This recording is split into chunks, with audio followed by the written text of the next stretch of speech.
Et maintenant, l'invité de la matinale, on poursuit la réflexion.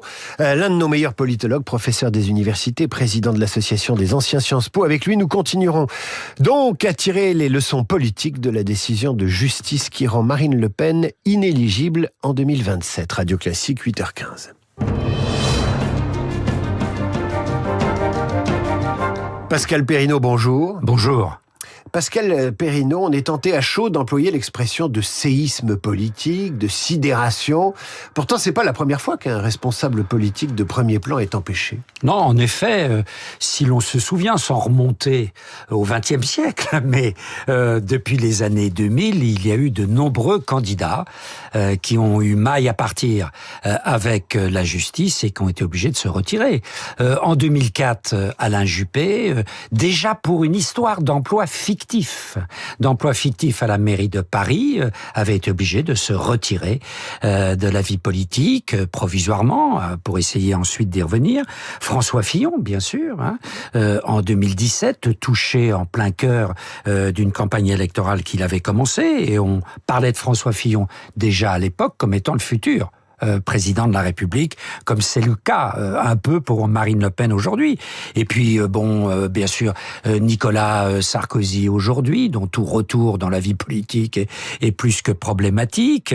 Et puis, même si c'était sur le territoire étranger, Dominique Strauss-Kahn, souvenons-nous, Dominique Strauss-Kahn, là aussi, on le présentait comme le futur président de la République, et il a été fauché en plein vol. Donc, ça n'est pas si nouveau que cela. Comment analysez-vous les réactions à droite et à gauche? Comment les interprétez-vous? Alors, je ne veux pas faire de la politique fiction, mais imaginons que cet événement soit intervenu il y a 30 ans dans les partis politiques. C'était champagne, plutôt que la sidération et la consternation. 30 ans plus tard, quand Marine Le Pen représente des millions d'électeurs, on dit l'heure est grave. Bien sûr, parce que en effet, tout le monde se souvient que, il y a quelques mois, aux européennes, puis aux législatives, le Rassemblement national s'est imposé comme le premier parti de France en termes électoraux. Alors les réactions, c'est pas des réactions gauche-droite, c'est plus compliqué que cela. On l'a vu, par exemple, la France insoumise dit elle aurait dû, on ne peut pas l'empêcher de se présenter, ça doit se passer devant le peuple et non devant les tribunaux. N'oublions pas que dans quelques semaines ou quelques mois, la France insoumise va être aussi prise dans une affaire du même type que celle qui a touché le MoDem et touche aujourd'hui le Rassemblement national. Donc ils sont prudents. À droite, on aperçoit, il y en a qui se taisent. Et puis il y en a qui, comme Laurent Wauquiez, qui est dans une campagne interne chaude aux Républicains, dit les juges sont allés trop loin. Mais il y a aussi tous ceux qui se taisent et qui disent au fond, est-ce qu'il s'agit d'une mesure qui remet en cause profondément la démocratie? Et leur réponse est plutôt non. L'état de droit, c'est aussi la démocratie. L'autorité de la chose jugée, c'est aussi la démocratie. Le Rassemblement national appelle à une manifestation de soutien pacifique à Marine Le Pen. Rien que la précision pacifique fait un peu frémir quand même. D'avoir à préciser qu'en démocratie, une manifestation de soutien à quelqu'un qui a été condamné par la justice de la République doit rester pacifique. Est-ce qu'on a peur d'un Capitole à la française? Oui, mais on aime bien faire peur. Je ne crois pas qu'on aura affaire à un Capitole à la française. La France, ça n'est pas les États-Unis. Cette mobilisation, si elle a lieu pour l'instant, d'ailleurs, elle est très indécise. Elle prend l'allure d'une pétition pour l'instant. Donc en effet, c'est quelque chose de calme. Et je ne vois pas dans les jours qui viennent des électeurs du Rassemblement national déferler dans les rues de France dans des manifestations interminables. Si vous voulez, il faut bien distinguer la mobilisation dans les urnes, dans les sondages, et puis de l'autre côté, la mobilisation dans la rue. Cet électorat du Rassemblement national n'est pas un électorat très facile à mobiliser dans la rue. La gauche de la gauche a plus de tradition en la matière. Et il n'est pas si anti-système que cela, en vérité. Là-dessus, il n'est pas si anti-système que cela. Et puis, il sera intéressant, quand vous regardez les sondages ce matin, ils ne sont pas si bons que cela pour Marine Le Pen. Certes, le noyau dur considère que véritablement c'est une injustice, que en effet la justice, qu'elle le veuille ou non, est devenue un acteur politique, mais ça n'est pas si bon que cela. Pour l'instant, elle n'a pas un véritable soutien de masse dans l'opinion publique. Pascal Perrineau, vous êtes non seulement politologue, professeur des universités, mais vous avez beaucoup écrit sur l'extrême droite. Ça a été à un moment donné, et ça l'est toujours, une de vos spécialités, de vos champs d'études. Qu'est-ce qui va se passer à l'intérieur du Rassemblement national ? Là, il y a l'émotion, la sidération, la contestation. C'est pas un deuil, mais il y a des courants à l'intérieur du Rassemblement national. Et l'évidence Bardella n'est pas une évidence. Non, vous avez raison. D'abord, quand vous regardez l'histoire du Front National, c'est une histoire d'un homme, en l'occurrence Jean-Marie Le Pen, qui rassemble des familles éparses de l'extrême droite, avec des sensibilités différentes. Et d'ailleurs, ces sensibilités différentes, à plusieurs reprises, se sont exprimées. Il y a eu bien sûr la dissidence maigretiste, mais il y a eu bien d'autres dissidences. Il y a des sensibilités différentes. Et on le sait, il y a des hommes qui viennent de la droite classique, il y a des hommes qui ont toujours été à l'extrême droite, il y a des hommes qui viennent d'ailleurs, dont certains viennent même de la gauche.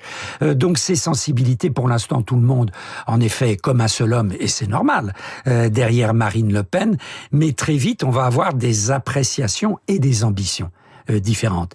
Des appréciations différentes sur la nature du candidat. Jordan Bardella, on le sait, est un tout jeune candidat. Certes, il a emmené aux dernières élections européennes le Rassemblement national à un haut niveau, mais voilà, une élection présidentielle, ce ne sont pas des élections européennes.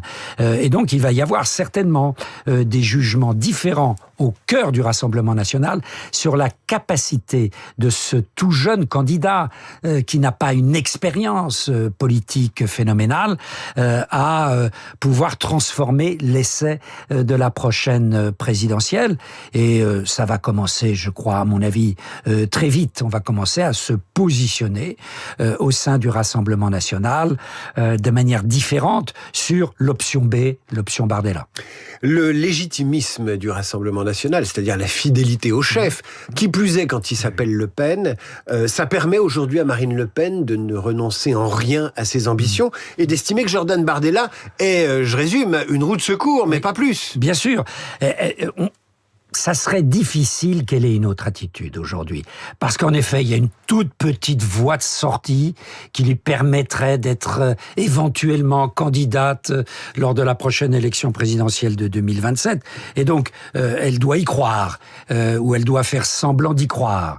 Donc, pour l'instant, l'option Bardella reste, comme vous le dites, une roue de secours, même si elle a affirmé hier dans son interview à TF1 que c'était, bien sûr, la roue de secours privilégiée. Mais enfin, ce qui vient de se passer, c'est la fin de décennies du règne Le Pen au Rassemblement national.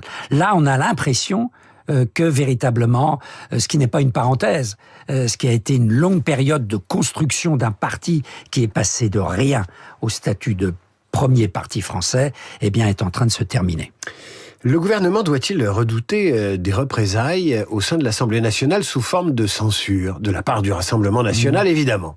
Oui, c'est possible. Un mouvement de mauvaise humeur peut très bien saisir les députés du Rassemblement national qui restent sous la houlette de Marine Le Pen, puisque Marine Le Pen sera députée et président du groupe du Rassemblement national jusqu'à la fin de son mandat à l'Assemblée nationale. Donc il peut très bien y avoir ce mouvement de mauvaise humeur, mais il faudrait qu'il y ait une majorité derrière. Or là, vous avez vu que du côté de la gauche a éclaté. Et que donc LFI plus le RN, ça ne suffit pas pour faire tomber le gouvernement. Et s'il y avait une dissolution, Marine Le Pen ne pourrait pas se représenter comme députée. Elle perdrait son mandat. Elle perdrait son mandat, elle ne pourrait pas se représenter. Et on imagine mal alors qu'une campagne législative à la suite d'une éventuelle dissolution soit emmenée par une candidate qui est invalidée pour une longue période, 5 ans. Donc elle a intérêt à rester à l'Assemblée nationale et à y demeurer active. Parlons des juges. Il y a 2 options aujourd'hui. C'est le gouvernement des juges, la dictature des juges, le déni de démocratie de cette décision de justice, ou au contraire ceux qui disent la justice est passée, on est dans un état de droit et c'est ça une démocratie qui fonctionne bien. Quel est votre regard sur ces 2 argumentations? Une démocratie qui fonctionne bien, c'est une démocratie dans laquelle il faut revenir aux fondamentaux tout de même, dans lequel il y a une séparation des pouvoirs entre le judiciaire, l'exécutif et le législatif. Là, on peut discuter d'une décision de justice, bien sûr. On peut considérer qu'elle est sévère, et peut-être même très sévère, mais il y a une autorité de la chose jugée. Si on se met à remettre en cause cette autorité de la chose jugée, c'est la porte ouverte au n'importe quoi. Vous la trouvez sévère, cette décision? Oui, elle est sévère, bien sûr. La menace sur l'ordre public ne tient pas. La menace sur l'ordre public ne tient pas. Le risque de récidive, là, vous voyez, on pourra en discuter, parce que quand vous dites, comme Madame Marine Le Pen, nous sommes totalement innocents, ce qu'elle se disait hier. Eh bien là, les juges peuvent se dire, oui, si elle considère qu'elle est totalement innocente, donc elle n'a rien entendu. Hein. Et donc là, ils prêtent le flanc. Le Rassemblement national, la stratégie de défense a été très maladroite. Pascal Perrineau, dernière question. La campagne de 2027 est-elle lancée? La campagne de 2027 est lancée parce que tout de même, un des premiers rôles de la prochaine présidentielle. Elle se présentait jusqu'à il y a quelques jours comme la candidate naturelle. Quand on retire une candidate naturelle du premier parti politique français de la scène, oui, on touche à l'équilibre des forces du Rassemblement pour la prochaine élection présidentielle. Est-ce que cela va se traduire par un effondrement du Rassemblement national en termes d'intention de vote? Je n'y crois pas. Pascal Perrineau, merci d'être venu parler aux auditeurs de Radio Classique ce matin. Je rappelle le titre de votre dernier ouvrage qui a eu le prix du livre politique, ça s'appelle Le goût de la politique et c'est disponible et c'est édité surtout chez Odile Jacob. Merci Pascal, à bientôt. À suivre le rappel des titres et la revue de presse d'Hervé Gattegno, il est 7h28.